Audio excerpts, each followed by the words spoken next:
Panther Nation, the C3 Podcast, brought to you by CarolinaCatChronicles.com. I had fun, man, just out, the guys joking, we working at the same time, putting the work in as a team. Like I said, I'm just glad to be with the guys, My favorite night of the week? We're going to go out there, and we're playing to win. We're not out here just to show up. We're out here to win. I don't want guys that want to win, because really, who doesn't? Nobody wants to win. Everybody wants to win. I want players that hate to win. This embodies everything that we are as a team, as an organization. Our motto is keep pounding. And that's what we do, what I'm saying? What is up, Panther fans? It's your boy, the Professor, here with my homeboy Mel Mayock. We're waiting on Joe. He should be around here soon. It's the C3 Podcast, brought to you by CarolinaCatChronicles.com, where every Tuesday night we chop up the latest Panthers news and opinions from the fan perspective. Mel, big news in Panther Nation today. Kelvin Benjamin is traded to the Panthers North. When I heard the news, I had to think to myself, is today Halloween or is it April Fool's Day? Because I didn't want to go all in and get, totally look like a fool on the show. But, man, it was unbelievable. I did not see this coming at all. So what are your thoughts on Cat? You shouldn't do that. I got to stop playing with the sound effects. They just keep rolling in. But it was crazy. It was a Halloween surprise, should we say. Today, guys, the Panthers traded Kelvin Benjamin for a 3rd round and a 7th round. I have not fully confirmed that, but if that was the exact data that we got or the return we got. But that's what the initial report that I saw was. Been kind of trick-or-treating with my family, doing some things there, and trying to follow this as best as possible in the process. So we ship Kelvin Benjamin out, and of course, Panther Nation loses its mind. So right away, in fact, Mel, you were upset about this, were you not? I was, and typically I'm the guy that gives the organization the benefit of the doubt, always look at the positive side, and as I've settled down a little bit, I've started to think about some of the positives on this, but I still don't like the deal. Okay. Midstream, you got some momentum going. No, I didn't like it. I mean, to me, this is not a move that a team that has their eye on the Super Bowl ring does for this year, because we did nothing to upgrade the talent and help the team this year. Much like back in 2015, the move that we made was to bring in Jared Allen, help that pass rush. Look at the Philadelphia Eagles. They brought in Jay Ajayi, right? I mean, they're adding to their roster. The Panthers took away from their roster. Joe Riolano's here, I believe. Joe, how's it going, my man? It's going well.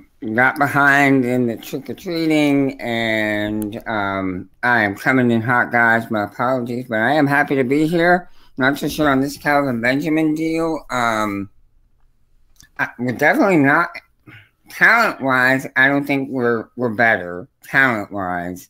That doesn't mean we're not going to be a better team, though. I agree. Thinking about the diversity that they're talking about, being able to be more diversified on the field, there is a point to that. You will be able to get more speed out there, and we brought guys like Shepard over to be more than just a special teamer. He was supposed to contribute on this offense, so give him a chance. Right. All right, so I was hoping Mel was going to be more fired up, because Mel was angry earlier when we were talking through text as this was going on, as he thought Joey was trying to trick or treat him and play a trick on him. And I thought I was going to be the only one that's going to come in here and be like, I'm okay with this 100%. Now, I think, but there's a couple of people ahead of me in the chat room. This is addition by subtraction, folks, and I know it hurts because, look, KB's a baller. That's the thing, is he's not that great, but he's a player. He makes plays. He goes out there, and he kind of has a little it factor to him that maybe we haven't seen yet with Devin Funchess. and that we just lack in that receiving core generally. So I know that hurts when you lose that. But we've talked about this. I've been on this. I said this last week too, is that when you have Funchess and Benjamin out there, you got a real duplication of talent going on. And the guys, so what you see is really Devin Funchess should be running the routes that Benjamin runs. And you can't just run, they can't run parallel to each other the whole game. So you got to make them do different things. And I think what this does is that, and Marty Hurney came out this and said this, Bill Voth tweeted that he saw Marty Hurney in the hallway, and he said that he thinks this gives the team ability to give more speed out there. And I agree, because here's the thing. The only way this team can get faster with Kelvin Benjamin and Funchess is there's two things they can do on that team. They can either take one of them off the field, right, and rotate them entirely, or you bring in a third and fourth receiver. But what we see is that hurts our pass block game so much that it makes it difficult for us to take advantage of things. So really what you find is this team kind of in a conundrum where they're kind of their best two receivers are Benjamin and Funchess, but they do the same things. So now what you can do is you can run two receiver sets and put somebody out there that's faster. You can put a Russell Shepard who is a tad faster. You can put a Curtis Samuel out there who's a tad faster, and then you can move Devin Funchess over to the Kelvin Benjamin spot. Yeah, brush your teeth, get your thing. Joey's talking to his family. Sorry. Mute your mic, Joe. All right, so Mel, does that make sense? And I'm on the podcast by myself now. Mel Mayock, can you hear me? I'm here. I can't hear Mel, so Mel's got a dip. All right, come back, Mel. Man, Hangouts has really been giving us a Halloween trick-or-treat tonight. Yeah, Joey, been more tricking than treating. Joey, how do you feel about that assessment of what we can do? Is that, like you said, that it doesn't – I don't think we get better as a talent. Obviously, we don't get better as a talent. And right now, I think Kelvin Benjamin is better than Devin Funchess. I would – well, Benjamin's Funchess is having a better year, wouldn't you say? Or has had a better year. No, I think he had one better game. Can you hear me? Yeah, okay, I can hear you now. You're back. I'm of the opinion that Funchess will be able to fill into the role that KB had, and I think he'll be able to do it maybe better. I mean, yeah, I'm not really feeling that there's going to be a tremendous drop off. Here's my problem, guys. Here's my problem, guys. We talk about, well, this allows us to get more speed on the field. It allows us to not have duplication. But what was stopping us before? I mean, if our problem was we're better off having speed out there, then take one of KB and Funchess off, put in Shepard, show us that the speed is the difference. I don't understand why you wait while you're playing both your guys to where, I mean, now taking one of them away, you're going to be better. I mean, is Ron Rivera I think you saw that. Didn't you see some of that against Tampa Bay? I thought I saw more but who made the Benjamin and play? Samuel. I thought I saw more Funchess and, you know what I'm saying, and somebody else. I thought there was a mixture of different receivers. Kelvin Benjamin did catch the touchdown. I agree. But if you know, at the same time, that could have been – what I'm just saying is this. If he's not out there on the field, then he can't catch the touchdown. And we maybe lose. Right. I do think, too, is that there is another element to this, is that Kelvin Benjamin – is going to cost $8 million next year and be looking to have a big contract, be in a contract year. And I just don't think he's a guy that you're going to be able to give big money to. He comes in to camp for the second time in his career, massively overweight. I think too is that I think Kelvin Benjamin's what I like about Kelvin Benjamin is that he's kind of a player, a baller, but he's not. I think his potential has a ceiling on it of what he can become. And I think what we're kind of seeing is that he's really not progressing into the next level route runner, impact player. He doesn't have the wiggle to have the great route tree, right? I mean, he's a great slant and go, box out type of a receiver. But he's not great at those things. He hasn't been fantastic. You're right. He's underachieving. So on the one hand, I was thinking about this a couple weeks ago. I was actually like, you know what? It's kind of depressing to think Kelvin Benjamin will be our number one best target receiver going forward. If he's going to be our fifth-year receiver and then we sign him, we got to pay him $10 million a year. That's kind of bad because he is not, an elite top-end wide receiver. You can do better there. He should be a number 2 or number 3 or a tight end, honestly. So on that regard, I'm happy this move made. But the part that I really hate, guys, is that it's the middle of the year. You're trying to jockey for position to get to the Super Bowl, and you're taking talent off your team midstream to do it. This is a move that should have been done in the offseason, whether this one coming up or the previous one. You could say, well, we got something in return, but we got a third rounder. What happens if Kelvin Benjamin Funchess goes out there and gets hurt this coming weekend? Now, that's, you're right about that. What is this now on that point? What does this mean about how we feel about this season? Because we're 5-3? 5-3. We're right in the middle of it. We're 5-3, and the Bills are 5-2. They're trying to make a run at a weak New England team this year. Right. Where their window is here to catch the Patriots sleeping for 1 year. And the Panthers, I don't know what this means about what we believe we can be. Now, the only thing that could be the saving grace, and people may be tired of hearing this, but it is very true. People have been very frustrated with our offense since when?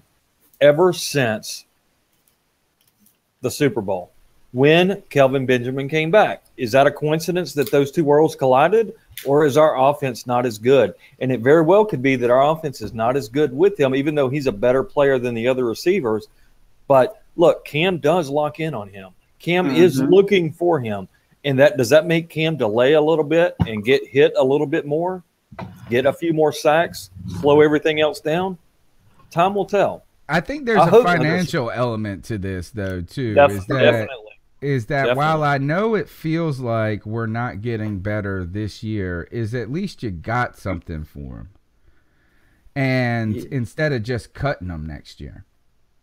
And, that's true. And then also it tells me, too, that maybe what we're loading up a little bit is to move around in the draft to get that offensive tackle that we need at some point. I think that's another thing.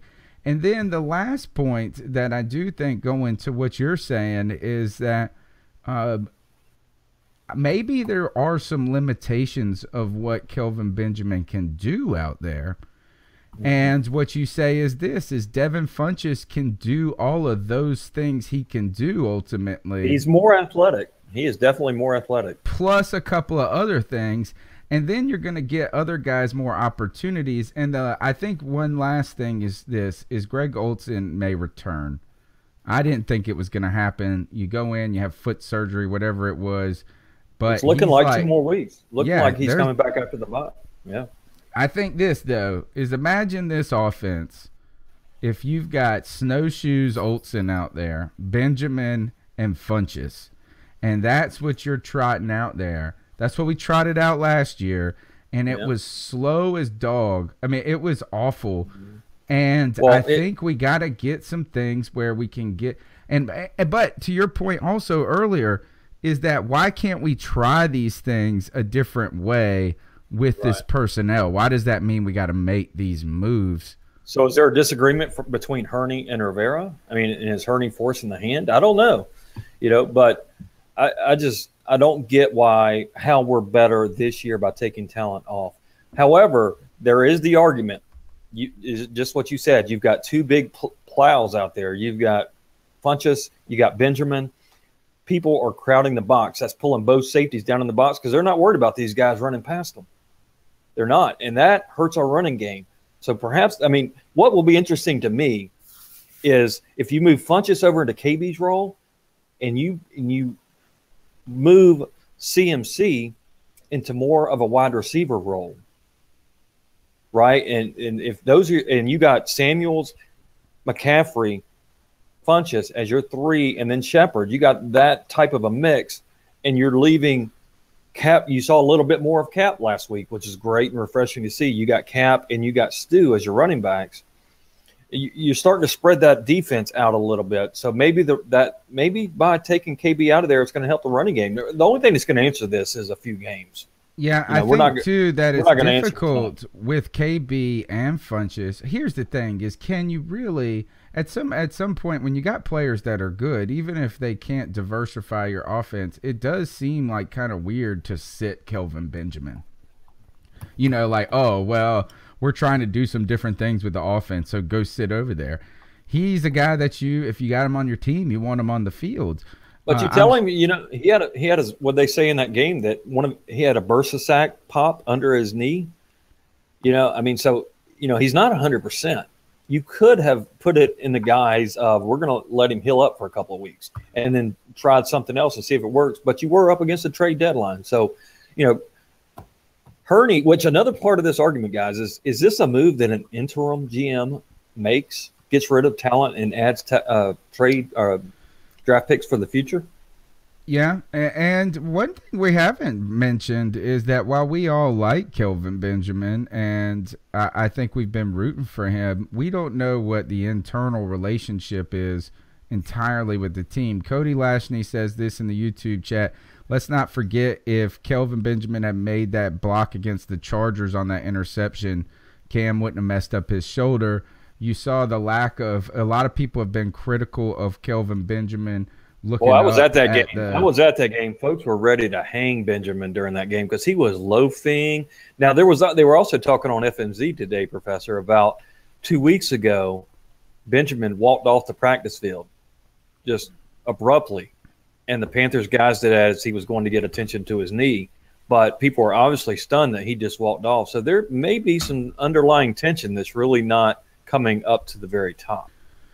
I think too, to your point about what the offense can be, one thing that where you're talking about moving, I think we can get McCaffrey and Samuel on the field together now without it being so obvious what everything is going on. And I think that's a good point. That you can say that, hey, Samuel's going to be a receiver in this role. You've got to account for him downfield, and then you can do some movements and some things. But how do you put Samuel out there over Funchess? How do you put Funchess over Benjamin when they're all there together? It's kind of a difficult position to be in. And my final, one other question I have for you guys is, did we get enough? You trade Kelvin Benjamin, you get a third and a seventh. I think it was Spencer, Esoteric Cranium, I believe, on Twitter. He put, he's like the Panther memorabilia junkie. I think he was the one that posted this on Facebook, is that he would have liked to see a third and a fifth round conditional pick. Yeah, but at that point, you're really kind of splitting hairs, right? I mean, fifth or a seventh conditional. Seventh don't do nothing. Seventh, anything. Yeah, I mean, tell Captain Munnerlin that. You're right. I mean, you're right. That. You're right. We haven't had there isn't a seventh pick on this team since except for Captain Munnerlin. Right. And he made one of the plays of the game this past week. So let's don't underestimate what they can do. But you're right. I mean, that's a throw in, right? That was a thing to get it done. The biggest thing, I think, the biggest thing driving it was I think the Panthers looked at it and said, our offense can be better schematically without him. He is a guy who's battled being overweight, and he will into the future. That's not gonna get easier for a guy as he gets older. So do we want to give somebody $10 million on a 5-year contract, knowing that's only going to get worse? He's got problems with his knees, and a 3rd-round pick for. I mean, let's face it, he was a very end of the 1st round, and we were surprised when we took him. I mean, he was a 2nd-round talent. That was the projection. So 4 years later on a bad knee with weight problems and $8 million on the contract for next year, I think it's probably about a fair deal. It's probably as good as you're going to get. Yeah, I think it's kind of solid. I do think it would be nice to get something. Joey and I both immediately when we said, "Who did you get?" and we said, "Did we get Shady?" I was like, the boys are drinking early. The boys are drinking early. A girl can dream, can't she? Is that all right? Now, well, first, we just jumped right into the show. We're 25 minutes in now because this was such important news to us. I'm sure we'll be talking about it more before the show's over. Everybody, thanks for tuning in to the C3 Carolina Panthers podcast. As you're watching right now, go ahead and smash that thumbs up button on YouTube. If you're first time here, go ahead and subscribe and make sure you tap the little bell so you get a notification of when we come on live. And on Facebook, Periscope, thank you for tuning in to the show. We would like for you also to give us a share and to let us know what you think about what is going on. I'm trying to a ton of viewers and a lot of people chiming in, but as always, we're featuring the YouTube chat. So if you want to make sure your chat gets featured on the show, jump on over to YouTube. Thank you. Give us a share. That's it. All right. We go on the road. Tonight's show, I didn't even mention what the name of the show is. And tonight's show is Panthers fighting for division under Blood Moon. And that is because that's my little homage to Happy Halloween. Leave now while you still can. Leave now before Master finds you. All right, it's our Halloween episode, and that's what the Blood Moon is referring to. And tonight, guys, we went on the road. We took on the Tampa Bay Buccaneers, two teams that were searching for, that were in need of a win. Tampa Bay had dropped 3 with all of the expectations surrounding that team going into the season. That always seemed to surround the Bucs. They are the easy team that people like to think is going to be good, and I promise you, folks, they will not be good until they are. So don't believe in it until you see it. I'm not putting any money on it or putting my 2 cents behind it ever until it actually happens. Then they always win the off season, don't they? Yeah, I mean they are. If the Super Bowl was in April, I remember you were like, "Man, they got Deshaun Jackson, woo!" Right? They had a good draft. They had a good draft, and they've not been able to put things together. But they were a wounded animal in the corner with their backs to the wall, fighting for a needed win to potentially save their season, and they did not get it. The Panthers, coming off of 2 losses where they did not score an offensive touchdown and lost to the Bears, who only threw 7 passes in that game and did not score an offensive touchdown. We also needed a win and to save some face. And so we go on the road, and it's tough anytime you go on the road to a divisional opponent, and we beat them 17-3. The defense, guys, was the story of this game. Cam Newton was mediocre. All right, let's talk about the defense. They should get the props first. They shut down. They shut down the Tampa Bay offense completely. They really did. Some of that was thanks to Jameis Winston. Let's face it, he missed. He had a bad game. He had a bad game. He was off. He's injured as well. He's got a hurt shoulder, and he did not play well. But the defense, they got it done. I think, too, like you said, or one important thing that we saw is they had 3 turnovers in this game. And you got to credit a lot of this to you bring back Luke Kuechly and Kurt Coleman. They seem to inject a lot of life, a lot of smartness to the defense. You didn't see any a real big mistakes, except for maybe Kevon Seymour got burned one time, I think. Other than that, Bradbury got beat that one time, but they missed the pass. Yeah, exactly. The defense played pretty tight. We should give a shout out to Julius Peppers, the coolest man, the greatest man in the universe.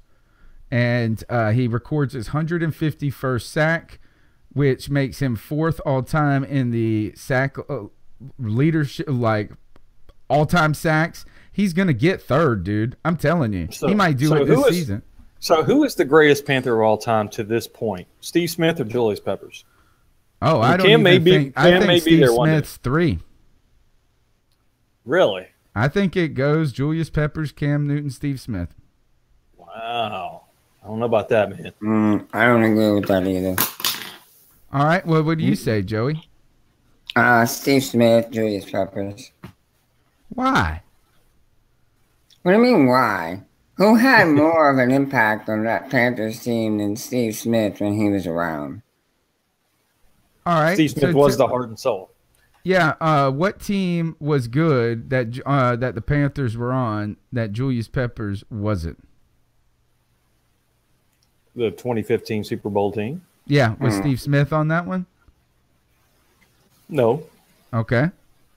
I'm just saying the impact he had on the offense was, I think, more dominant than the impact Peppers had. Not saying Peppers didn't have an impact on the defense. Not saying that. I just think Steve Smith on the offense was more impactful. Well, isn't that a lot easier when you're a wide receiver? Isn't it easier to be great when you're when you are a quarterback than it is if you're a cornerback? You know, like, I mean, if you think about it. Deion Sanders just spit his coffee out, man. No, I hear you, man. And honestly, the way I rank it, I got 1 and 1A with Peppers. Both, I think they are both just, I mean, they're neck and neck. But to me, I give the it is, but I give the sentimentality pick to Peppers because let's face it, Steve Smith is still a little salty with us, and Julius Peppers turned around. You thought that Julius Peppers left on bad terms, right? You know, and he came back to us, so you know, full circle. So I mean, if I had to pick one, I'd take Julius Peppers. Did you see Steve Smith try to fight Michael Irvin on TV? No. He said that he was going to come and kick Michael Irvin's ass next time he saw him because Michael Irvin was making fun of his suit pants on television, and he was on a remote, so like they were not in the same studio, and like Steve Smith was serious. He's like, next time I see you, I'm gonna beat your ass. That's what he said. He said it twice, dude. Right on NFL. Right on NFL Network. I'm gonna beat your ass. Napoleonic complex, man. Gosh, I mean, I believe he could do it. Dude, he will. He will do it. For me, it's Julius Peppers. I understand what you're saying is that a guy who had all of his great career as a Panther, which is Steve Smith. I know he had this 2 years as a Raven that were good. I think this is that if Steve Smith maybe would have had a quarterback in those years that, you know, he was on the shelf for 3 years of his career, we really did him a disservice. I think Peppers, though, the overall his career, though, has to catapult him. And he's on a different plane than, like, what anybody has been. And I got to say this is I think Cam has already surpassed Steve because he's got an MVP, man. And that's huge. That is huge. There's no doubt about it. So, I mean offensive rookie of the year, you know, all of these records. I mean, I just think when it comes to the accomplishment of their careers, I think Cam Newton's already more accomplished than Steve Smith. So debatable. I get what you guys are saying, though. I don't think right now. I mean, Cam is up there in the top, definitely in the top 5, probably top 3. But and it's possible he may move to number one by the time he's done, but I don't think you can give him that title just yet. I'm with you. The people in YouTube are on me about the Peppers thing because they're bringing up that Peppers was not here during prime of his career. Slim J 513 says Steve Smith's going to have to wait to get into the Hall of Fame. Julius Peppers, there'll be no waiting. Steve Smith may have to wait, but that's because people just don't realize how good he was. He was that's true too. Kind of muddled in obscurity here in Carolina. I always said if you took the heart in the fight of Steve Smith and put it into the body and the gifts of Julius Peppers, you would have had the greatest NFL player of all time. I can crap, man. I'm telling you guys that's been so overrated.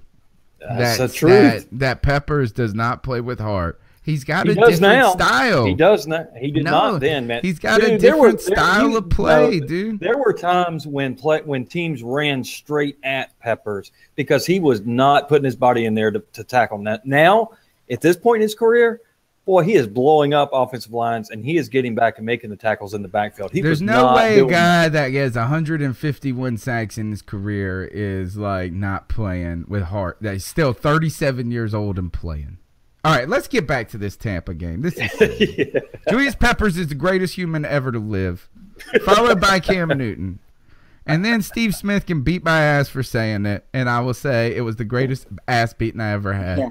Rick James has it right. If you were to put Smitty's heart in KB, you would have the ultimate wide receiver. No doubt. No doubt. Great point.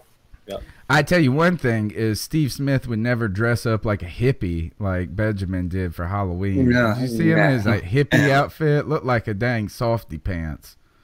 Like a lot of folks will say that about Cam too. Now you got to be careful where you tread there. Yeah, I know. Yeah, I mean, I guess I'm down. I'm not down on hippies anymore. I was when I was 16 and listened to the Grateful Dead. But all right. So we go out and we stomp the Bucks. Cam Newton, though, speaking of the second greatest Panther ever, Cam Newton did not have a good game. He did not. And he's had worse games. I mean, he did do some good things. He was not bad. He was not bad. He just wasn't good. You know what? The part that hurt me watching the game was that first few drives. Man, we were doing well. You know, we were doing those. It was like a 10-yard pass right over the middle where the linebackers were, and we were moving the chains very well. But as we got further into the game, 3rd and 4, 3rd and 5, that same pass was open, but Cam decided he wanted to go 40 yards down the field and go for the knockout punch like 4 different times. And he was 0 for 4 instead of moving the chains and putting the game away. This is the best comment in YouTube. Put Smitty's heart in KB's body, and the DBs and rest would have to carry weapons. Exactly right. You guys remember? Do you remember the beginning to Last Boy Scout? Everybody needs to go and watch The Last Boy Scout. And it is an old Bruce Willis movie with Damon Wayans. Yeah, And in the very beginning, this dude who is a wide receiver and who's like, I guess, indebted to like this crooked gambling. Oh, he pulls thing. the gun out of on he's the like, field. Like doing crack. He's like doing coke in the locker room, and then he comes out there and he gets a call and he run. And they're like, you cannot lose this game for us, and he brings like a 9mm out onto the field and is like running with the football and just starts popping cap, like taking people out. Running downfield with the football. That's an awesome scene. And then he blows it. It's crazy. By the way, good movie though. Good throwback reference. I like an old Bruce Willis movie, and it. You know what? A movie doesn't have to be great to be good. All right. So sounds like John Fox there. Yeah, exactly. That is a Foxium. That's a Foxium. So I think that what did you see out of the offense that my man, folks, my man. You would not believe whose man it was, weren't we? You would not believe how hard I cheered for a irrelevant run in the whole scheme of everything. Right. Like Cap gets his first carry and pops off a 11-yard run. Looks like he was shot out of a cannon, folks. That's exactly right, man. I mean, Stewart does not have that burst anymore. No, and he changed things around. Once that happened, he played harder. Hey, did he not play harder after that? Yes, he did. Yes, he did. Unbelievable. That was a turning point in the game. I thought Cap looked good, man. And I know that people are gonna point to the stat line and say he had 4 carries for 8 yards. Well, yes, he did. He got blown the hell up though for a 6-yard loss, tackled in a handoff out of the shotgun where him and Cam got tackled together. Right. So that's really not on him. He did have a no gainer. That was I think towards the goal line, which nobody would have, he actually tried to put a second effort into a lot of things. I thought he ran with power. I think we saw the one thing. This is what Jonathan Stewart has not been doing this year, is when he sees the hole, he looks for contact. Like he tries to initiate contact saying, all right, I'm going to get hit. Let me get 1 or 2 more after the hit, instead of looking to hit the hole and blast past. And Cap saw that hole and went, boom, went. He did. Absolutely. I mean, you and I both were we were texting each other right during that play. It's like, man, that's what we've been waiting for. I wanted to go back. In fact, I know who they are. And I was waiting. I was like, I'm going to wait till Cap gets in there and does some more. But there's some people that kept telling me when I've been saying that Cameron Artis-Payne, that we got to give him a shot at least, or at least just give him a little bit of action. They kept telling me that they had not seen anything out of him that warranted that. And I mean, I was going back and forth, and these people are kind of tape Nazis, you know what I'm saying? Like they look at and they'll be like, so they think they know everything about football. Go to the tape. Yeah. And I'm like, dude, they were like, watch the games. I was like, dude, I watch every freaking game, man. I know. Like, yeah, I don't record the tape and I don't know the name of the plays and all that all the time. But I watch the damn games. I know what I see.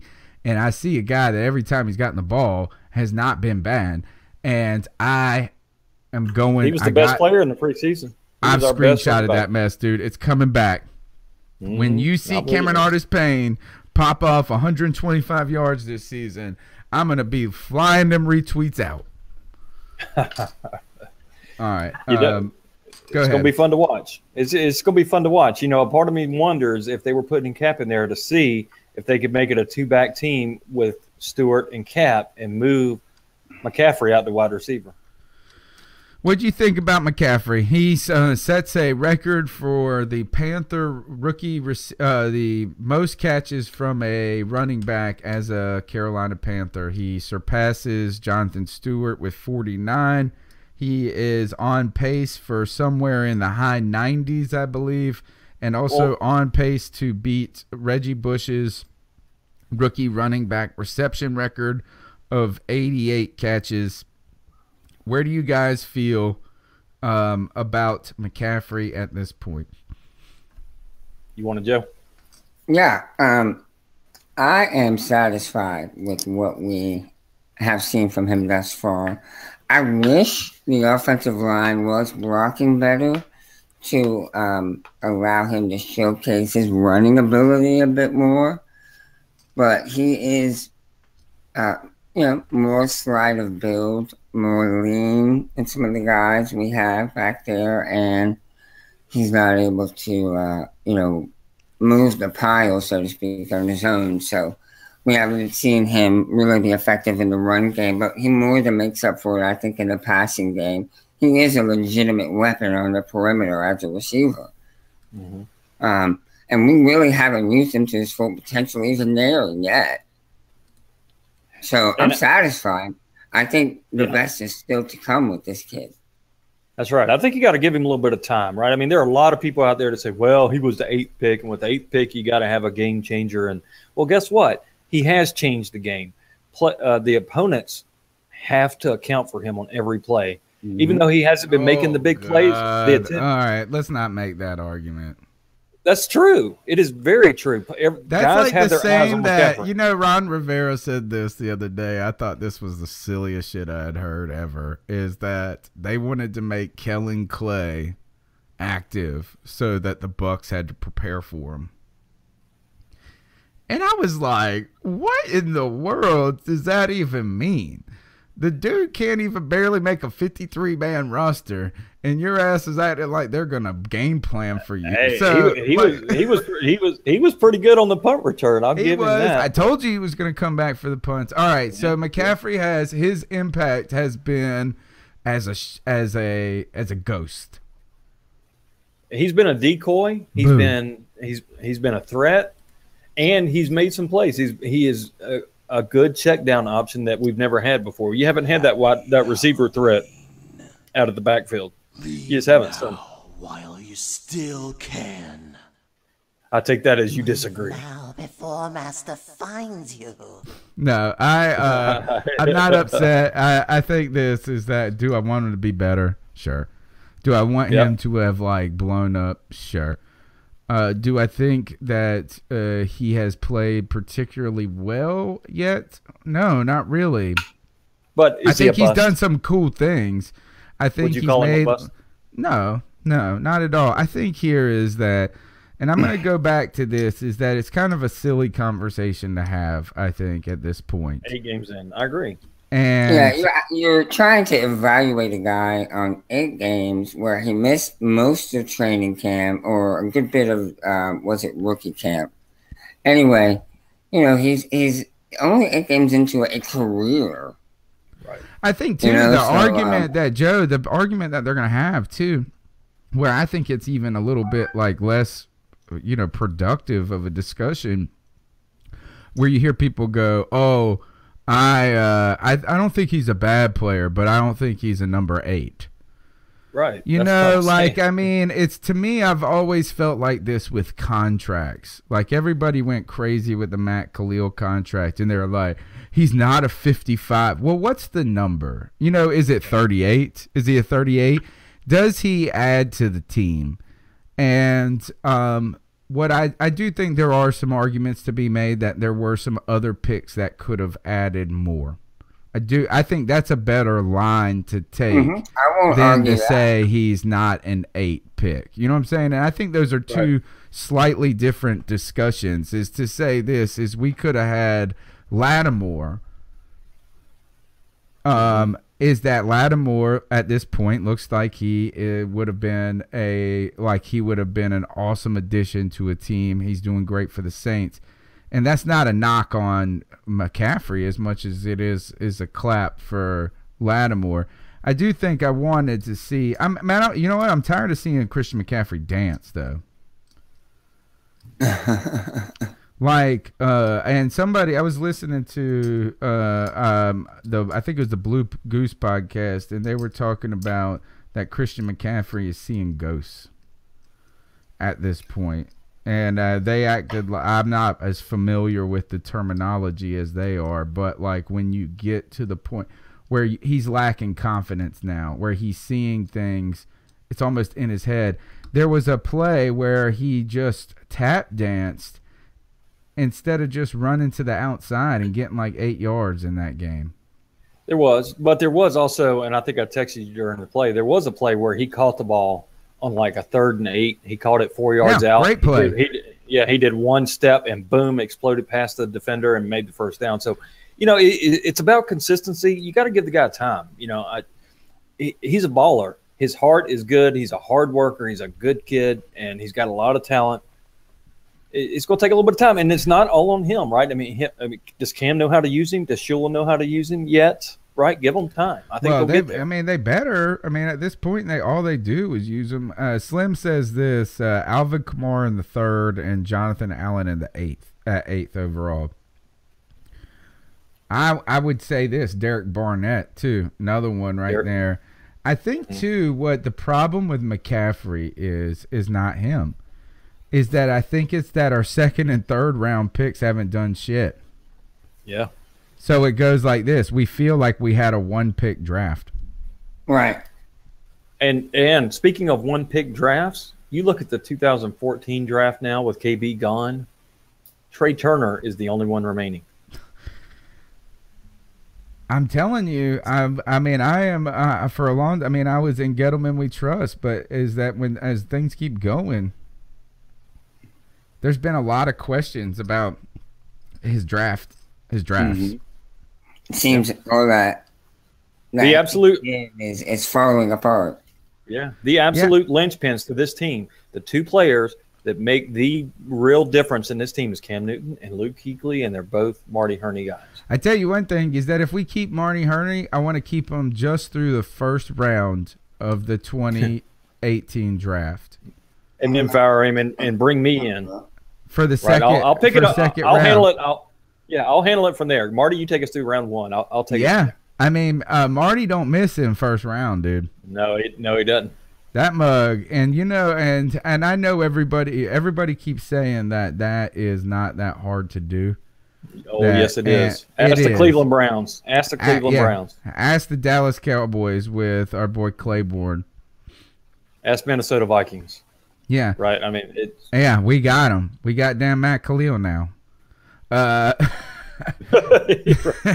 Ask us. We'll tell you how that panned out for them.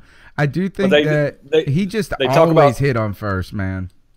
Yeah, and you talk about number 8s or slam dunks. The Minnesota Vikings, I can't remember the guy's name, but they took their quarterback like 5-6 years ago. What was it? It was the dude that started with a P, won't it?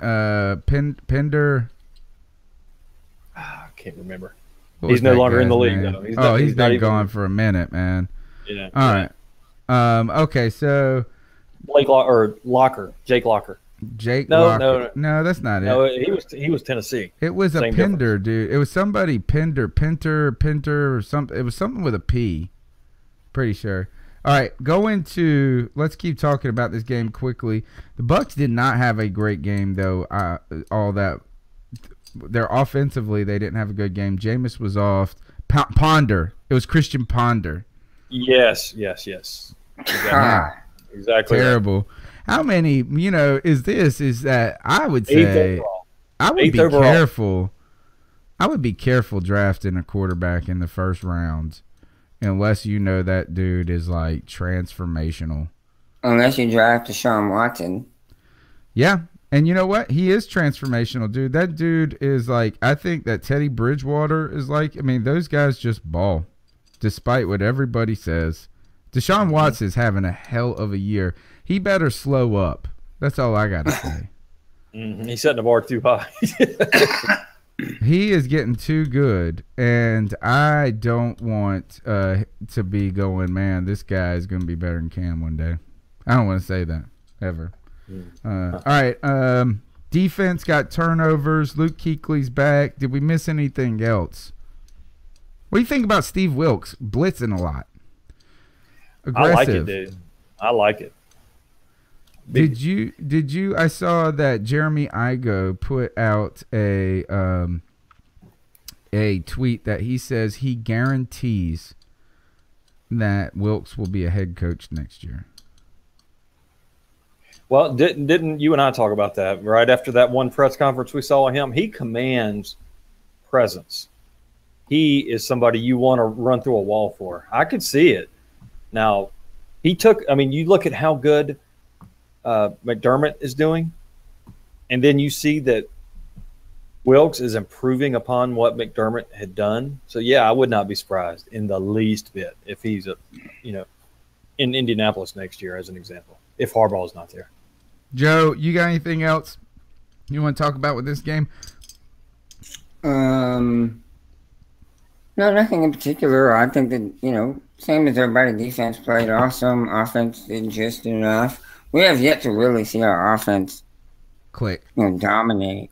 Right. Well, we haven't had anything. We haven't. I guess the New England game is the only time we've had a lot of things go well, where we had a running game, a passing game, right, pass protection. At some point, it's always been that's something. the key, man. We gotta get some kind of a running game because it's gonna really hurt us in the long run as far as this season goes. If we can't, I'm not saying it's gotta be 150 yards a game, but we gotta do better. We do. It will really catch up to us, especially in the playoffs, if we can't do it. That's why I was hoping when I saw that KB was traded. When you sent that to us, Joe, you guys have mentioned Shady McCoy. I was hoping Cordy Glenn. Was he like a guard or like a tackle? Yeah. I mean, and there was rumors about them shopping him, and he's a big old Georgia boy. Very cool with that. We could have used the center. Absolutely. Yeah. Exactly. I think that is we got to put things together. And look, is Cap might be the answer for this, guys. He had a 7-yard run that was pulled back on an offensive holding call as well. He really looked like he brought something to the table. He looked like he belonged. He did. Yeah, he really did, and I like that. And he's playing for a contract, dude. That dude's going to be playing hard because he's playing for a roster spot. I mean, he's working his butt off, and he's hungry. Yeah, and I like it. I like it. So next week, all right, guys, again, thank you for tuning into the C3 Carolina Panthers podcast. We still have a lot to go in the show. We've got to do the cat calls. The line number is 252-228-5098. We ask you to follow us on Twitter at @cat_chronicles. If you're watching on YouTube, smash that like button. The same on Facebook and Periscope. Give us a retweet. Help grow Panther Nation along with this and support indie content. We've been bringing you this podcast for going on, I think we're in our 5th year, guys, and we have been building a strong audience, but more than an audience, a community of discussion where we are texting and talking with each other on Twitter and on YouTube through email about these things as soon as it happens. I can't tell you how many people have emailed or messaged me today about what went down with the KB stuff. So you know what? We're just here hanging out with you guys, and we appreciate every single one of you. Guys, we're fixing to play the Atlanta Falcons next week, our second divisional game, consecutive divisional game, our third total divisional game. We've lost to the Saints. We're a half game behind the Saints right now. We're a half game ahead of our opponents, the Atlanta Falcons. I think they came out and we were favored against the Falcons by... I'd rather be underdog, man. I think it was 2.5. I think it was 2.5 point favorites, maybe 4. That we are favored. Now the Falcons have had their share of struggles this year, and they've had some close wins. They should have lost to Detroit. They should have lost to Chicago. Should have lost to Chicago, and there's an argument that they should have lost to the Jets. Gave them a run. In fact, they were right in there the whole time. They've had some difficulties. This is a team that is beatable, that is suffering some of the syndrome that we suffered from last year, and that is the Super Bowl hangover curse or whatever it may be. But I don't think this team is bad, guys. I think this is going to be a tough game. Mel, what are you going to be looking for as we host the Falcons? Well, I'm going to be looking for 2 things. One, I'm going to be seeing how do we handle Julio Jones, because he torched us last year, dude. Yeah, I mean, if Sarkisian like the greatest game in the history of football, potentially, by a wide receiver. Yeah, so if I'm the Atlanta Falcons head coach, I'm like, hey, we're running those same plays. Screw you. We're going to make them stop us, right? If Gase is worth anything, that's what he's doing. So we got to stop Julio Jones first and foremost. Then they got a lot of weapons. They got their 2 running backs. Their 2 running backs, and don't sleep on Hooper, who I wanted to get a few years ago, right? They got a lot of talent there. We're going to have to get a lot of pressure. And then the second thing I'm looking for is how does Cam react to losing his dog? I'll never forget last year after that first game when Kelvin Benjamin had a big game. He said, "Hey, I got my dog back," and they've got a bond. They've been best friends. They're buddies. Yeah. So is Cam going to come out? Is he going to pout? Is he going to be down? Is he going to be upset? Are we going to get? Remember how it used to be? Are we getting good Jake or bad Jake? It's almost getting to the point where are we getting good Cam or bad Cam? So I'm looking for good Cam if we're going to win. Yeah. Blue Bajou says Steve Wilkes as defensive coordinator and no Shanahan makes a big difference for this Panthers team. That's a good Slim point. says, keep in mind, Mel Falcons have a new OC that sucks as much as Shula. And Shaked says James Bradbury. One word, actually, one person, 2 words. Creative I don't moments. know about you, but I do not want to see Bradbury one-on-one with Julio. Lynn says, I suspect our defense will be winning the game. I think here is the thing, is that, sure, you don't want to see James Bradbury one-on-one with Julio, but you know what's better than that's better than Bené Benwikere one-on-one with Julio. Which I still think that they left him out to dry. I think that was unfair. I think that was totally unfair. He was a very productive player for us until that game, and then it was like bye-bye. Yeah. Never to be heard from again. Done. I mean, just get off. Just get off. Oh, we didn't even mention this.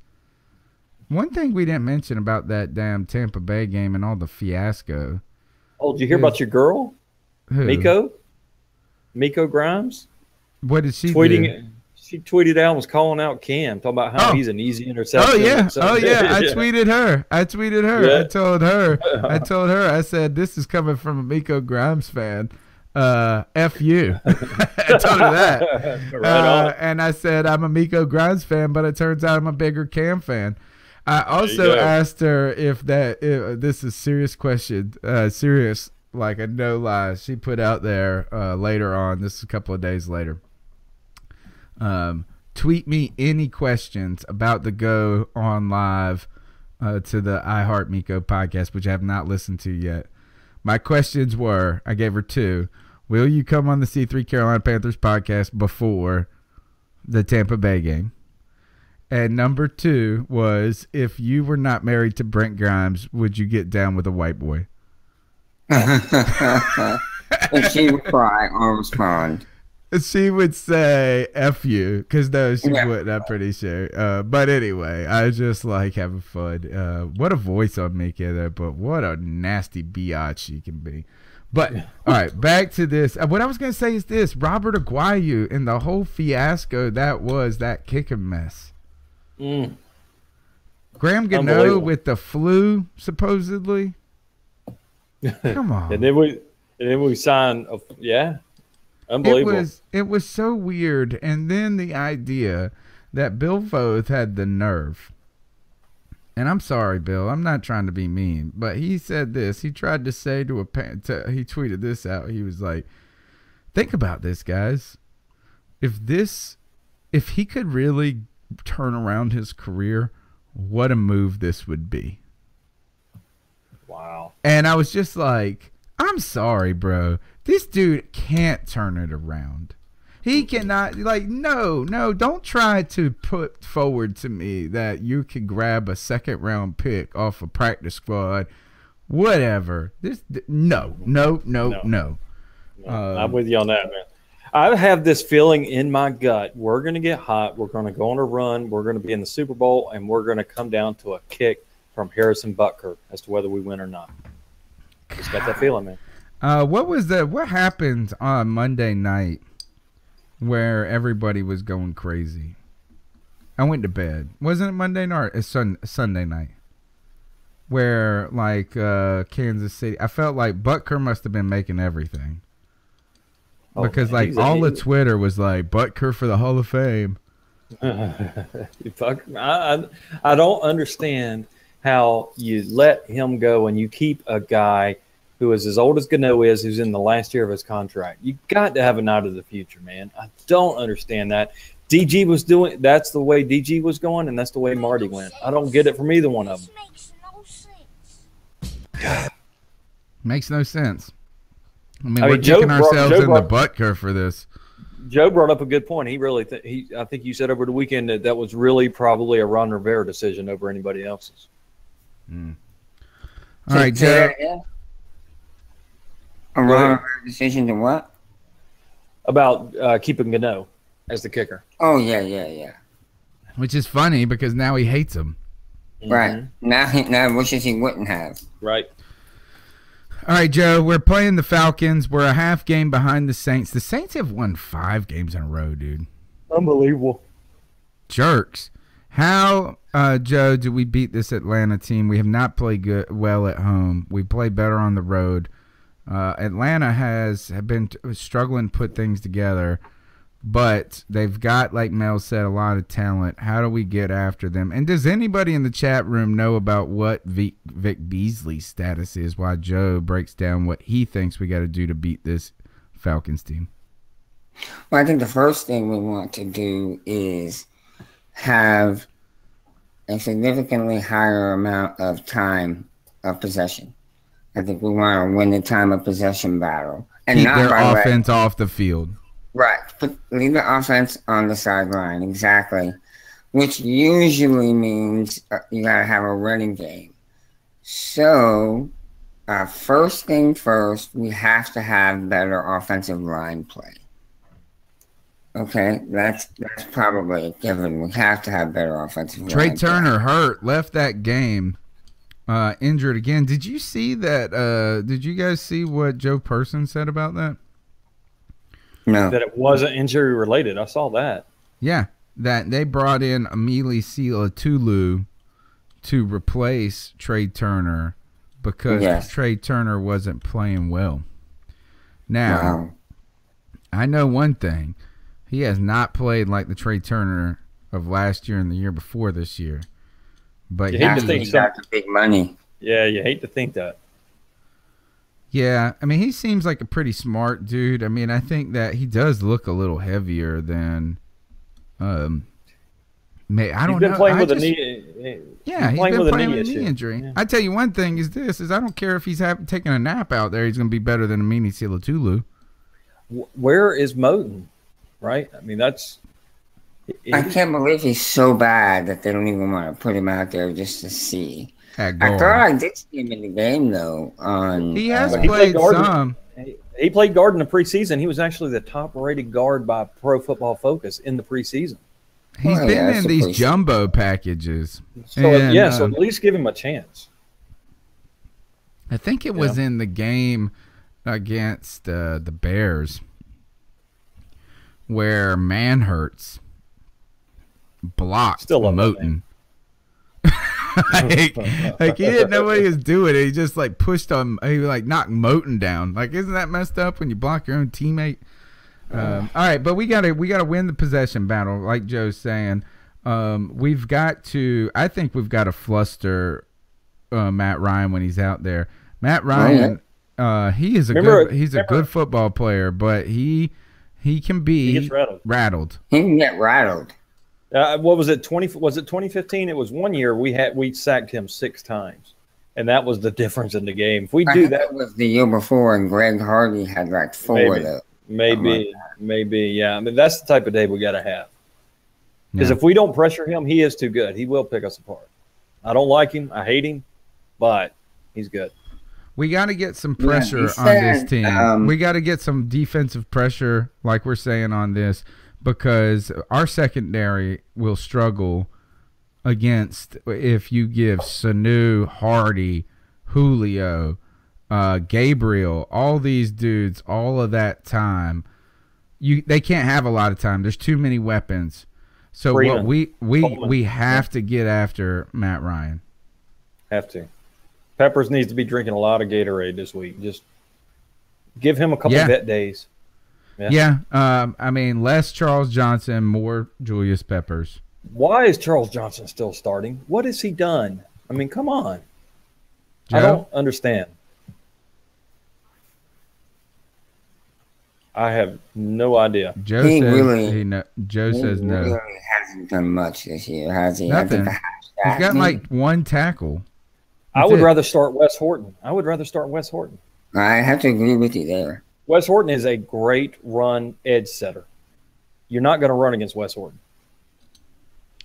Charles Johnson, I don't know what he does.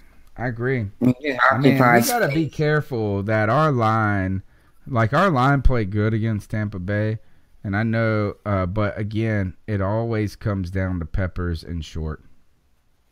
It really does. You know, is that all pressure is generated by those two guys. A little bit from Addison sometimes. I didn't see a ton of Starr. We're going to need to see Starr and Butler start to – we need to hear their names more. Because but I did see something from Bill Voth where he said that Addison has 13 sacks in the last 14 games. That was shocking. Crap. That's what he said. Yeah. I'm looking that up. All right. So anything else that you guys are interested in looking at in this game? There's a ton of people, by the way, watching on YouTube right now. We appreciate that. A large audience. Well, I'm going to encourage everybody who is watching at this moment, smash that thumbs up button. Give us a like. I know that you guys just pushing that little thumbs up button. Do it. Do it. Do it. Yeah. It helps a ton. And consider sharing the broadcast on social media. Drop it in a Panthers group. Say that you like to listen to this podcast. If you're listening later on iTunes, Stitcher, we appreciate it. Send us an email at carolinacatchronicles.com. And be sure to call into the Cat Calls line, which we're about to feature those calls in just a moment at 252-228-5098. All right, Joe, any last points on that game going forward? No, I do want to make a point, though. Jerome Miner says, I believe the offense will look close to 2015 Sunday, spreading the ball around and creative in the run game with Cam and the running backs. So he seems to think we're going to show up Sunday. If that happens, this trade will look brilliant. Addition by subtraction. I know. I mean, you're going to – if we go out there and we get clobbered and we score 3 points and Cam has 5 turnovers or something stupid like that, then this would look like the worst trade in history. I tell you one thing. I don't know who this goes to, if this is on KB, who. But I was always pissed that why didn't we run the fade to the pylon with him when we were in the red zone? Like, I feel like we always try to pass it, like, into the middle when we're in the red zone. And you have these 2 giant receivers. Why don't you say, run to the pylon, I'm going to throw it high? Yeah. I mean, you look at that slant pass against the Bears, that second pick 6. It was that slant that hit him right in the hands, went up in the air, and boom, down the sideline. But, yeah, I'm with you. I mean, I don't think he was used to his best. So maybe this is for the best. I'm starting to warm up to it. I still don't like the idea of subtracting midseason instead of reloading. Especially when nobody was really better than him. You know what I'm saying? That's right. I think, and that's where your point comes down to, is that, like, you don't even got to say Kelvin Benjamin was great. It's just nobody out there was better than him. Funchess may be close to him, but not better at this point. Right. Funchess does have a higher ceiling, though. I would say that. But Kelvin Benjamin has accomplished a lot. All right, so let's see. We've gone through the Falcons. You know what? Let's jump into these cat calls, guys. This is the best part of the show right here, where we feature Panther calls. You can call the hotline 24/7 all day long and leave a voicemail up to 3 minutes long, I believe is the limit, where we will feature your thoughts and opinions on the C3 Carolina Panthers podcast, and we want to help you have your voice heard and to further this discussion. So be sure to call in before the game, after the game, leading up to the game, all of these different ways, and let us know, because those reactions are the best. Let's go ahead and jump into these. So what are your thoughts on catcalling? Yeah, it's pretty you shouldn't do that to somebody. And how did that make you feel? Very uncomfortable. So how do you think catcalling makes the person feel? It feels good, like. Who's that cat sitting in the back corner with his face buried in his nose? Who's that kid that can use one? Professor Mel Mayock, freaking Puerto Rican. It's Cody Lashley from the YouTube chat once more. And I just want to say real quick, I feel like how the professor felt when we didn't go after TJ Ward. We're missing an opportunity right now to get better. I'm calling when there's still about an hour out from the trade deadline, and T.Y. Hilton is available. Jarvis Landry is available. And yet, nah, we're just going to pass on him. We have so many people we have to pay next year. And I think we have a championship-level defense this year. And I think we're going to waste that. And it's just frustrating. It really is frustrating. Especially when I see other teams like the Seahawks and the Eagles, and they're making these moves to win a Super Bowl this year. And I just feel like we should be doing the same thing. I don't know. Maybe I'm wrong. Maybe I'm right. Hopefully, by the time you put up the podcast, I'll be dead wrong. But sadly, little did he know. Little did he know at the time. But anyway, love you guys. Love the show. Keep pounding. Yeah, you're right, Mel. As little did Cody know that not only would we not go and try to get better, the argument that we had all night was, did we get worse? All right, let's keep going. What's up, Panther Nation? This is Panther Nasty, man. I'm happy to be 5-3, but we are lucky to be 5-3 with no run game. I mean, I don't know what happened to our interior O-line, but if this situation ever gets fixed, and it's week 9 now after this game against the Buccaneers, if it gets fixed, this team will be extremely difficult to beat. And we're still waiting on Curtis Samuel to be that deep threat, to be that player that Ted Ginn was in that kind of capacity.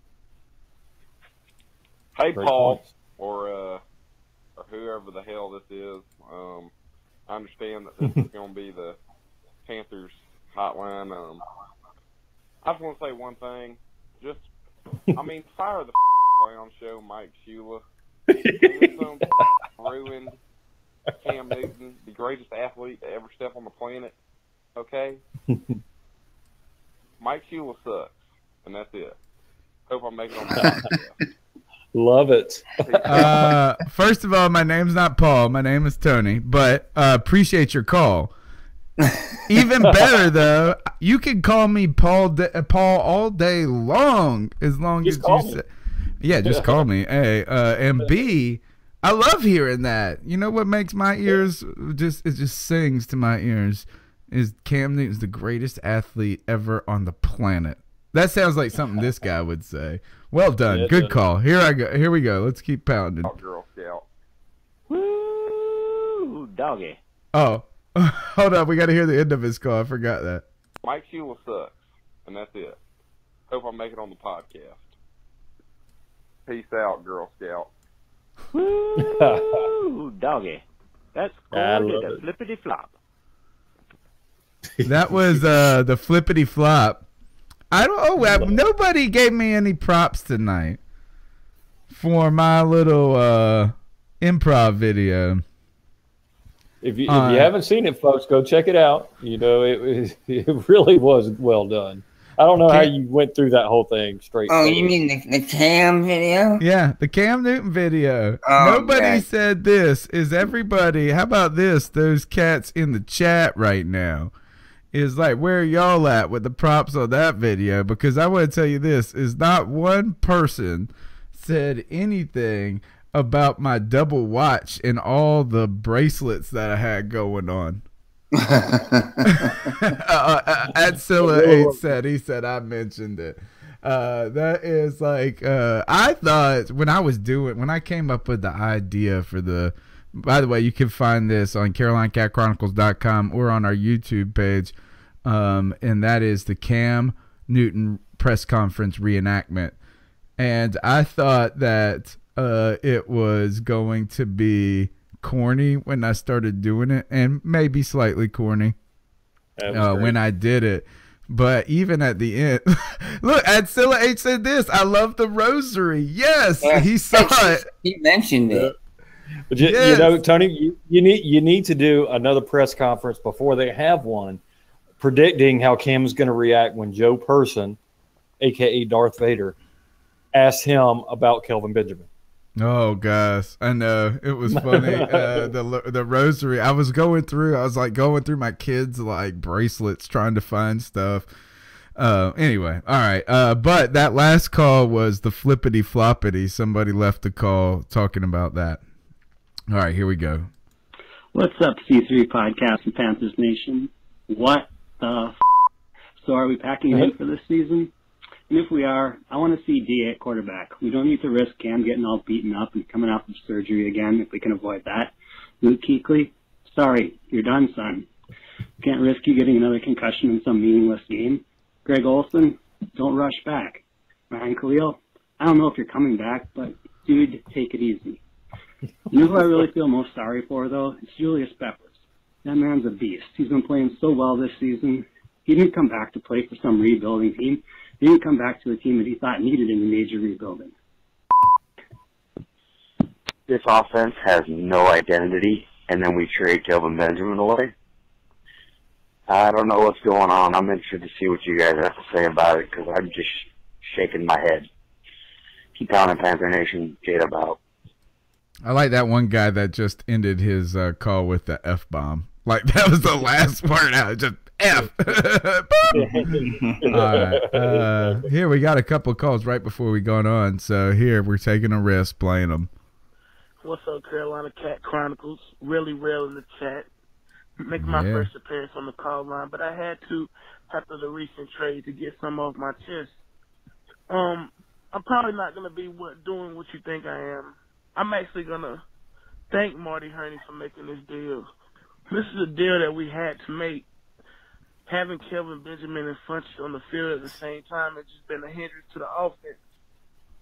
We need more speed and more versatility on the field. So looking at the trade, we send KB and get back a 3rd round pick and a 7th round pick, but we also get almost $9 million in cap next season. But what I most like about this trade is this puts pressure on the coaching staff, specifically Mike Shula. No longer are we going to have to call for the 10-yard slant to Kelvin Benjamin, which most of the time he doesn't even beat the defender. Now he's going to have to use some creativity, and he's going to have to put these guys like Christian McCaffrey and Curtis Samuel on the field and in positions to win.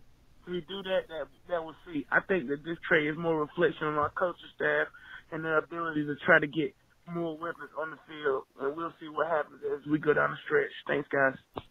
Man, what a fantastic call. What a great first call that was. Yeah, and luckily nothing from that Falcon guy. Jeez. I think that's a great perspective. I really do. Talking about the coaches, putting pressure on the coaches, and that was great. Marty Hurney to, really step his game up. Yeah. Or it's going to be so obvious how ineffective he is as a coach. Yep. So I think that's a great perspective. Something I hadn't thought about. All hey, right, 25332 says Peppers is in the Bible. Okay. All right, here we go. We got another call that came in right before the show started. This is Lynn Sheldon. I live down here in LaGrange, Georgia. I've been watching Cam Newton ever since he played for Florida and Auburn, and it's not Cam that's the problem. The problem is Kelvin Benjamin, the football team members. They're not stepping up doing their job. They're making a lot of mistakes. The coaching staff, the Ron Rivera thing, the general manager, all of them is all over Cam, and it's not his fault. They're all over Cam because of what happened about that Rodriguez bitch that we all don't like, and we know it set him up, and about what happened at that right before they went to the Super Bowl last year. That's what they all over Cam about. Cam is a good quarterback. It's not Cam. It's his teammates, and that Kelvin Benjamin is a problem. He needs to be let go.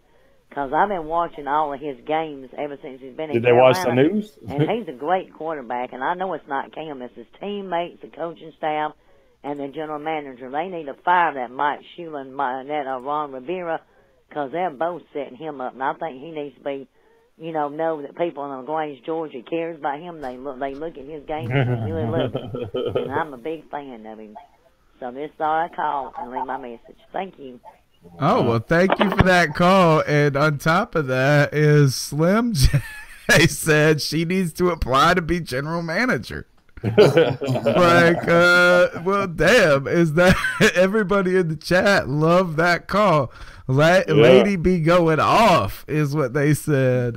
She did. She brought it. She said, what did she say? She was from LaGrange? Slim J says, well, damn.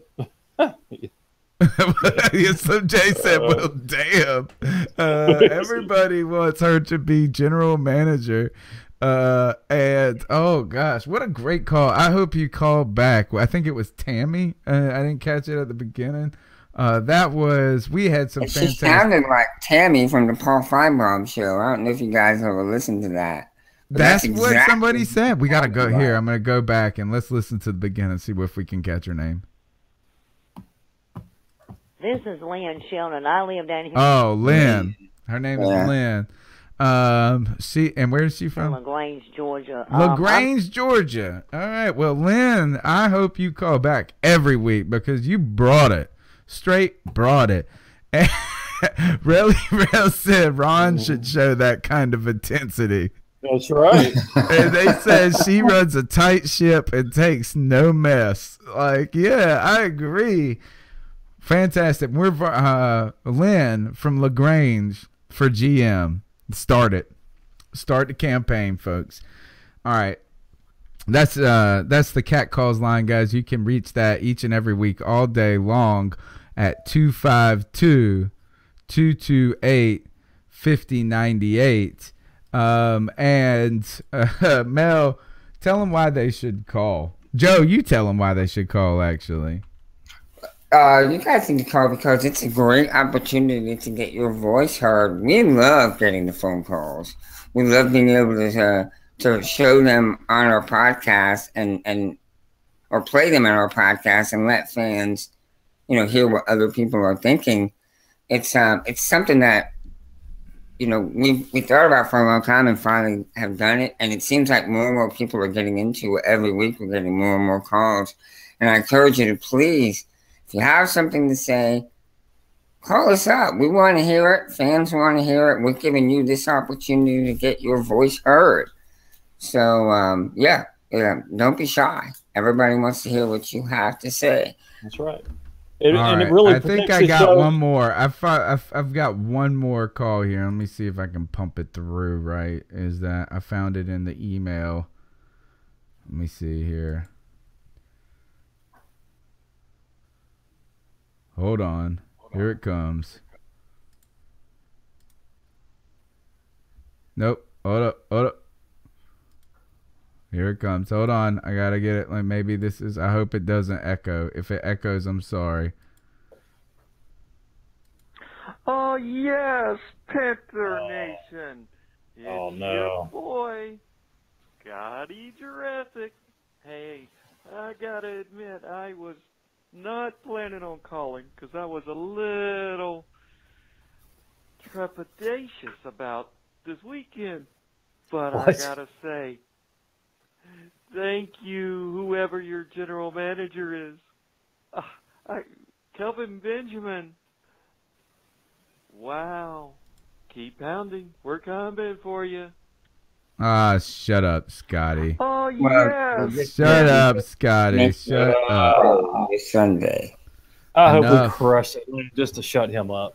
Ugh. Enough, yeah. All right, so that's the Cat Calls line. You can call in 252-228-5098. Guys, we need to get in our picks for this week. Fantastic show tonight. Tons of people watching. We thank everybody for being on the show. What we hope for is that you subscribe to the channel. That will make our day. We are close. Last time I checked, we were about to hit 700 subscribers on YouTube. We have been blowing up in the podcast download category, so we appreciate all of you. We encourage you, if you're listening in your car later, when you get to a good stopping point, or at the gym when you're getting off the treadmill, to share the show on social media, or to consider writing a review for us, or even consider donating to support the show on Patreon. Guys, we need to talk about our division picks. Let's go ahead and do the Panthers. Actually, how did we look last week? All of us picked the Panthers, right? Yep. And then who else did we have? Let me see. I've got the picks up here somewhere. I think we all had Atlanta over the Jets, and I think I was the only one that varied in the Saints game. I took a chance and went with the Bears, and the Bears gave them a run. But you guys, I think I took the Jets. Oh, did you? Okay. Yeah, I'm pretty sure I took. I got it right here. Is that everybody took the Panthers? Mel took the Bears, and Joe took the Jets. Yeah. Is this right? Panthers, Saints, Falcons. Tony called them all the first time ever. I only need to do that like 27 more times. Hey, did you see that blind squirrel outside finding all those nuts? I know. You heard about you heard about that clock, right? You heard about that broken clock. It's right twice a day. Something that we didn't mention, I don't think was mentioned, was Adam Sheen or Shine. Oh, yeah. Or POS. With his comment on Cam, I can't believe he had the audacity to say that. What did he say? Especially when I kind of just tried to defend the guy recently for when he's been wrong. He's kind of backtracked on that and apologized. He totally just went hot take. Do you think it was a troll move of Panther fans? Yeah, of course. It's a troll move, period. Is that, you know what? Turns out that when you see network guys, that's why you got to like our damn show, guys, and share it. Because that's how hard it is to make it on the internet. When you work for damn NFL.com and you got to be a troll to get likes and to get listens, that's telling you something. But it is a troll move because Tyrod Taylor sucks. And actually, I don't even dislike Tyrod Taylor, but he ain't even the same universe as Cam Newton. The backup, yeah. Career, you're right. Career backup, just became a starter since he's been in Buffalo. Bull crap. Yeah, not even worth my time, Joe. All right, I just wanted to mention it. But I just wanted to mention it too. I think it was at least worth mentioning, but it is really a moronic statement. If you watch any football, if you have any real knowledge of football, you can't make that statement. Yeah, that's up worthy. But guys, this weekend goes a long way to say where things are going to end up in the NFC South. The NFC South is playing each other this weekend. There's only 2 games to pick. Good point. Yeah. All right. So, only 2 games to pick? I got the Panthers. What do you guys got? I'm taking the Panthers, and I'm taking the Saints. Joe's taking the Panthers and the Saints. They're playing Tampa? Yes. Mel, who you got? I'm going to part of me wants to go rogue and do that, but I just can't do it, man. I think I would pull for the Taliban over the Falcons. So even if I'm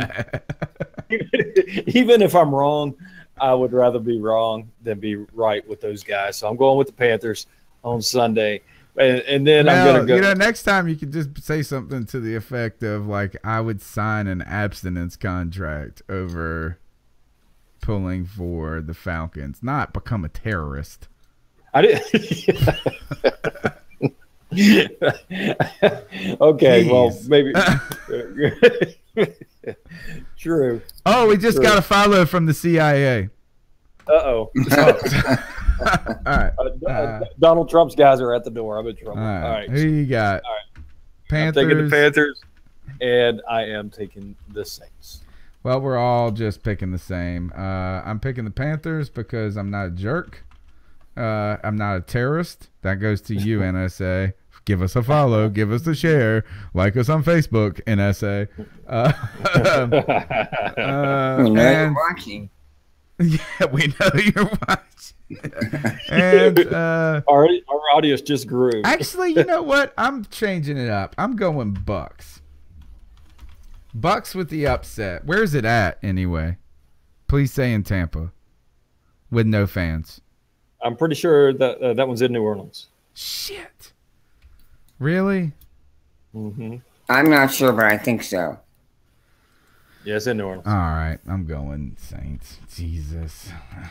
I'm hoping we get an upset. We can make up that half game. We gotta get the win. All right, so those are our picks for the week. The good thing is if we keep winning, we still control our own destiny. We might be a half game back, but we're playing the Saints again. So. No, we gotta keep winning, but it would be nice if we can't. We certainly can't lose to a division opponent this week. Just the way it goes. It's close to a must win. Shockheads picking the Bucks. The Bucks and you're right. The Panthers. All right. Okay, so let's get on with this. I just don't see that happening. All right, guys, we've got a hold on, I'm going to go back to our cameras now. I got the music, I'm sorry. Boom. All right. Guys, we got our Ice Up Picks of the Week. This is the segment where we give our homage to Steve Smith. Speaking of Steve Smith beating dang Michael Irvin's ass, this is when we tell someone in the world to get it together to ice up, and everybody's fair game. This is the one point where we can diverge from football on this show. Joe, who you got in your Ice Up Picks? Well, my Ice Up pick this week goes to an entire movement. Okay, there's a movement out there called the Top Free Movement. Has anyone heard of this? The what? Top Free. How do you spell it? Is that like spring break at college? Right, that kind of top free. Top free. Oh, top free, like no tops. Right. What do you got a problem with that? What it is. There's a movement out there of women who are really serious about their desire to be able to go shirtless. Got no problem with it. In the same, any area where a man is permitted to do so. Got no problem with it, Joe. I had this discussion with my wife last night, and she was kind of surprised. And it's the problem I have is, you know, when you're around children, because often men go shirtless around children, in particular like a beach area or something like that. You know, it's going to bring up questions that you may not want to answer with your child just yet. So folks in the chat room have no problem in Europe, and it's very common in Europe, but this is America. And equality, Joe, someone yelled in the chat room. It reminds me of Tony's students getting on you about trying to ban yoga pants. Oh, I know. What a disaster that was of an idea. My wife, I said to my wife, there are like tens of thousands of women that are in favor of this. And she said, yeah. And I bet there's tens of thousands of men that are in favor of this too. Yeah, you just found two of them right here, Joe. I said, well, you're probably right, but I'm willing to bet it's probably millions of men that are in favor of this. These people in the chat room are killing me. So anyway, for the reasons stated, I am icing that movement up just because I don't know that as a society or as a culture, we're quite ready for the top free people to have their way just yet. Not to say we won't be there one day. I don't think we're quite ready, though, just yet. Now, you know what happens when you ice up a top free zone, right? What's that? You get hard nipples? Exactly. Hey. Are you just happy to see me? Exactly. Are those hard nipples, or are you happy to see me? A little of both. Leave it to Joe, baby. Both. From the mad crapper to the top so Joe, the guy, by the way, I would like to give Joe a clap for this ice up because Joe is a boob man. I know Joe going back since I was 15 years old, man. And Joe is a boob man. So for him to say that, I'm telling Joe to ice up and get back to your roots. All right. Mel, what you got for us? Oh, good gracious. Gosh, man, good luck following that. I know, right? Well, I am going to ice up a total other organization that many people will say has nothing to do with football, but it probably does. I mean, you think the Panthers screwed up today at the buzzer, trading Kelvin Benjamin and getting back a couple of picks, and that's debatable, and we've had that debate all night. But there's another organization in the NFL that the story goes they were working hard on a trade right up to the deadline, and the Cleveland Browns finally get a quarterback. They missed out on Garoppolo, who went to the 49ers. Their fans were down on them, but they finally went to the Cincinnati Bengals and got A.J. McCarron. Lots of promise, solid quarterback. It's going to turn that organization around. They come to a trade in principle with the Bengals. They celebrate, okay? The top brass is celebrating. They're partying in the Browns' office, giving each other high fives. Seriously, they did not get the call into the NFL office on time. So they get the trade in principle. They're high-fiving each other and woo-hooing and drinking their champagne. And then somebody says, you called that in, right? They're spitting out their champagne going, oh, crap. And when they call into the office, it's 4:01. No. And they even appeal.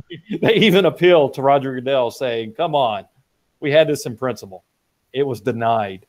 So the trade does not go through. Oh, my God. They screw up everything.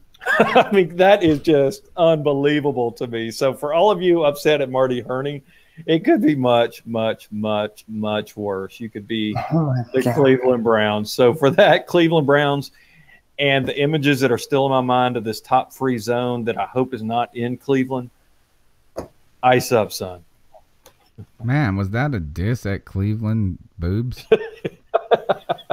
That was so deep, you got to think about that. God, I know. I'm sorry. I've been thinking about these boobs the whole time. Like, I don't even have an ice up pick. I've just been thinking about these boobs. I apologize to the girl gang up front. Sorry, just being real. I feel like I want to live my life like Relly Rel's name. Like, I'd just be like, that's the realest dude I ever met. His name is, like, real. So, I'm going to say this is a couple of – I hate the ice up Panthers fan. And I'm not even going to call out the person's name because I don't feel like going back through my Twitter feed to find it. But I love Panther fans. I do. I love pretty much all of you. And I love this person too. But so Cam Newton throws this interception on Sunday. It was a bad pass. He didn't put enough zip on the ball. He threw an out pass. It looked like an out route or something to the effect where Dixon runs down the seam, then cuts to the outside. It's one of those picks that can be one of those passes that can be easily undercut if you leave the ball flat or you don't throw and put enough zip on it. And that's exactly what Cam did. He did both. And it was picked off, and it was a crappy pass. In a fit of mild anger, I tweeted out, shit pass. Shit play, Cam. And then some lady hit me up on Twitter, and she said, if you only cheer for the good plays, or if you only cheer for the good plays, you're not really a good fan or something like that. Mm-hmm. And I'm gonna say this is that I've said things that I say about Miko Grimes about Cam Newton. You know what I'm saying? And that's weird.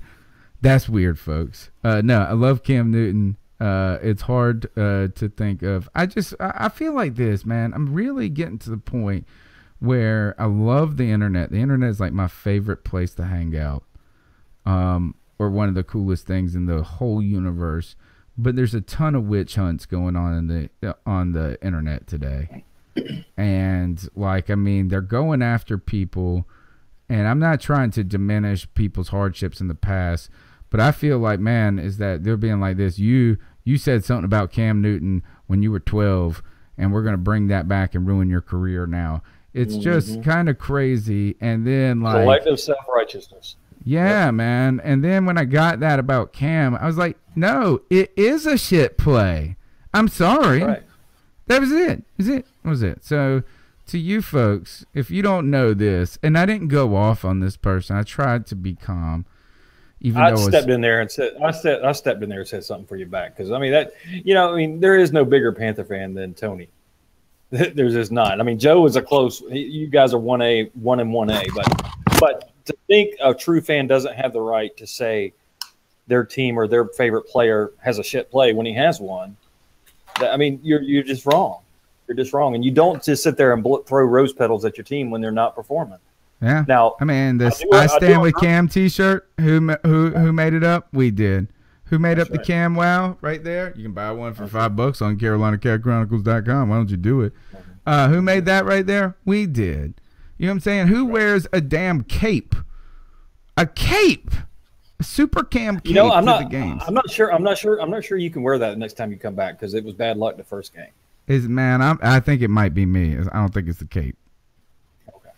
That means you can't I've had some tough luck at some Panther games. I've been, you know what? But I was at the NFC Championship game, so I just say that. That's one game I was at. They won that one. But I'm gonna say this is for all y'all that are ready to just talk junk to people on the internet whenever you can. Like, chill out, man. Just chill out. Just chill out. Even though I was talking junk about Cam, because it was a crap play. I won't talking junk about him. So ice up. All right, this is C3 Podcast. We've gone long enough, fellas. My name is Tony Dunn. You can follow our work at CarolinaCatChronicles.com. And somewhere I've got some music to get us out of here.